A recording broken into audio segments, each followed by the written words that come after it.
নমস্কার, Sam audio বুকে আপনাদের স্বাগতম জানাই। আমি সায়ন। আমাদের আজকের গল্প গ্যাসের অপেক্ষা। গল্প পাঠে এবং বিভিন্ন চরিত্রে আমি সায়ন। শুরু হচ্ছে আমাদের আজকের গল্প গ্যাসের অপেক্ষা। শীতের এক কুয়াশাচ্ছন্ন সকাল। পশ্চিমবঙ্গের এক ছোট্ট শহরে থাকে সৌমেন, একজন মধ্যবিত্ত চাকুরিজীবী। মাসের শেষে হাতে থাকে সামান্য কিছু টাকা, তাতেই সংসার চালাতে হয়। স্ত্রী মিতা আর ছোট্ট ছেলে রুদ্র, এই তার পৃথিবী। সকালবেলা ঘুম থেকে উঠে মিতা রান্নাঘরে ঢুকেই থমকে গেল। শুনছো, গ্যাস শেষ হয়ে গেছে। সৌমেন চুপ করে বসে রইল।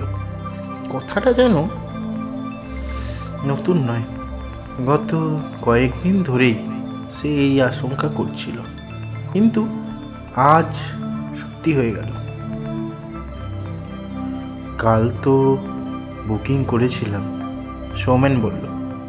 আজ ডেলিভারি আসার কথা, কিন্তু সেই আজ আর এলো না। দুদিন কেটে গেল, গ্যাস এলো না। মিতা কাঠের চুলোয় রান্না শুরু করলো। ধোঁয়ায় ভরে উঠল ছোট্ট রান্নাঘর। রুদ্র কাঁচতে কাঁচতে বলল, মা, আমার চোখ জ্বলছে। মিতার চোখে জল চলে এলো, কিন্তু সে কিছু বলল না। সৌমেন অফিস থেকে ফিরে প্রতিদিন ফোন করে গ্যাসের কাস্টমার কেয়ারে, কিন্তু উত্তর একটাই, স্যার, সার্ভিসে একটু দেরি হচ্ছে। হয়ে যাবে স্যার। দেরি? কতদিন দেরি কেউ জানে না। তৃতীয় দিন সকালে পাশের বাড়ির দত্তবাবু এসে বললেন, একটা সিলিন্ডার আছে, তবে একটু বেশি দামে দিতে পারবো। সৌমেন বুঝে গেল কালোবাজারি শুরু হয়ে গেছে। তার পকেটে তখন মাত্র 500 টাকা। মাসের শেষে বাকি খরচা কি করে চলবে? তবু ছেলের কষ্ট দেখে সে মাথা নত করল। কত? সে ধীরে জিজ্ঞেস করলো। হ্যাঁ দাদা, 1400 টাকা দেবেন। সৌমেন কিছুক্ষণ চুপ করে দাঁড়িয়ে রইল। তার চোখে যেন পুরো পৃথিবীটা অন্ধকার হয়ে গেল। সেদিন রাতে মিতা ঠান্ডা ভাত আর আলু ভাজা দিয়ে খাওয়ালো।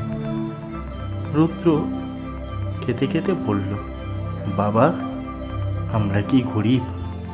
এই প্রশ্নটা সৌমেনের বুকের ভিতর ছুরির মতো বিঁধল।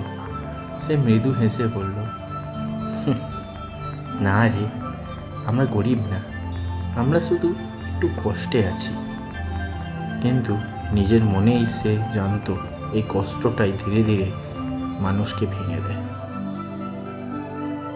পরের দিন সকালে দরজায় কড়া নাড়ার শব্দ।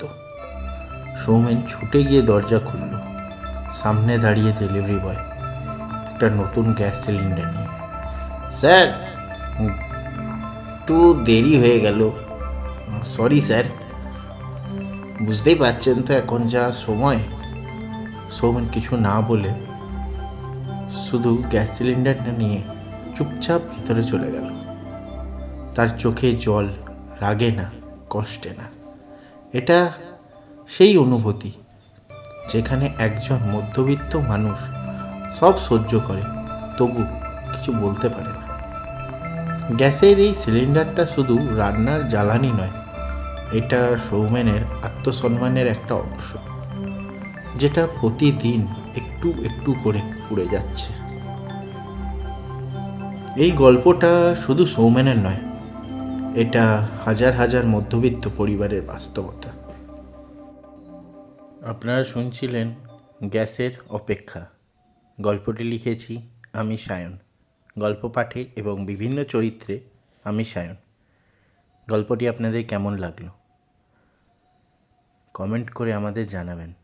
আর এই রকম আরও গল্প পেতে আমাদের চ্যানেলটি সাবস্ক্রাইব করে পাশে থাকা বেল আইকনটি প্রেস করে দেবেন, যাতে যখনই আমরা নতুন গল্প আপলোড করব সবার আগে আপনাদের কাছে এসে পৌঁছয়।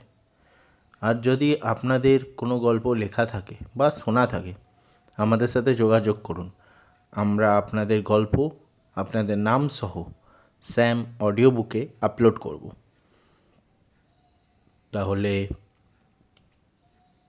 তাহলে আজকে এখানেই শেষ করছি। আবার দেখা হবে আগামী সপ্তাহে একটা নতুন গল্প নিয়ে। ততদিনের জন্য ভালো থাকবেন, সুস্থ থাকবেন, গল্প শুনবেন, গল্প পড়বেন, গল্প